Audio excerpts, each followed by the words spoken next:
ఇలా కావాలరా బాబు.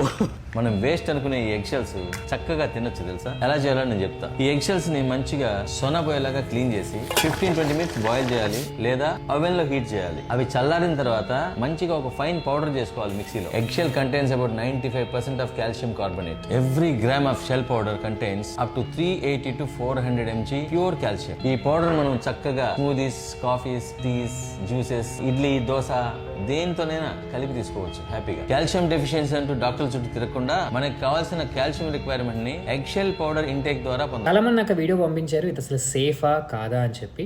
Let's break it down. First thing, తను చెప్పింది ఆల్మోస్ట్ కరెక్టే. ఎగ్ వైట్ షెల్స్ లో 95% కాల్షియం కార్బోనేట్ ఉంటుంది. And obviously this is the same form what we get in supplementation also. But few things you need to understand even before implementing it. First thing, ఈ షెల్స్ని సరిగ్గా కడగకపోయినా లేదా boil చేయకపోయినా సరే దీంట్లో ఉండే salmonella అనే బ్యాక్టీరియా వల్ల మీకు గట్ ఇష్యూస్ వచ్చే ఛాన్సెస్ ఉంటాయి. అంటే గేట్లు తన్నేయడం లాంటివి అనమాట. 1 గ్రామ్ ఆఫ్ ఎగ్ షెల్ పౌడర్లోనే ఆల్మోస్ట్ 380 నుంచి 400 mg ఆఫ్ కాల్షియం వస్తుంది. అండ్ దీన్ని మన బాడీ డైజెస్ట్ చేసుకుని అబ్జర్వ్ చేసుకోగలదు కూడా నార్మల్ కాల్షియం సప్లిమెంట్స్ లాగే. బట్ ప్రాబ్లం ఏంటంటే మన డైలీ రిక్వైర్మెంట్ 1000 mg. అంటే you can't overeat it. ఉంది కదా అని చెప్పి పడి వేసుకోలేము. సో 1 to 2 grams వేసుకుంటే చాలు మన తాలూకా డైలీ రిక్వైర్మెంట్ కవర్ అయిపోతుంది.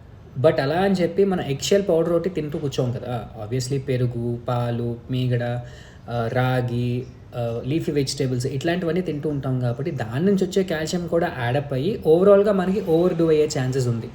ఒకవేళ ఇది బాగుంది కదా అని చెప్పి ఇలా తింటూ కాల్షియం కనుక ఓవర్ డూ చేస్తే కిడ్నీలో రాళ్ళు, కాన్స్టిపేషను, మినరల్ ఇంబ్యాలెన్సు ఇవన్నీ కూడా వస్తాయి. సో ఫైనల్గా చెప్పేది ఏంటంటే గుడ్లను తీసుకెళ్ళి మిక్సీలో పౌడర్ కొట్టి తాగేసే కంట ఫస్ట్ అసలు మీ కాల్షియం డెఫిషియన్సీ ఉందా లేదా చూసుకోండి. డెఫిషియన్సీ ఉందంటే మీరు రెగ్యులర్గా తినే ఫుడ్ సోర్సెస్లో కూడా మీరు యాడ్ చేసుకోగలరు లేదో ఆలోచించండి. లేని పక్షంలో ఇలా 1 to 2 grams ఇది యాడ్ చేసుకోవడం తప్పేం లేదు. కాకపోతే consult your doctor even before implementing it.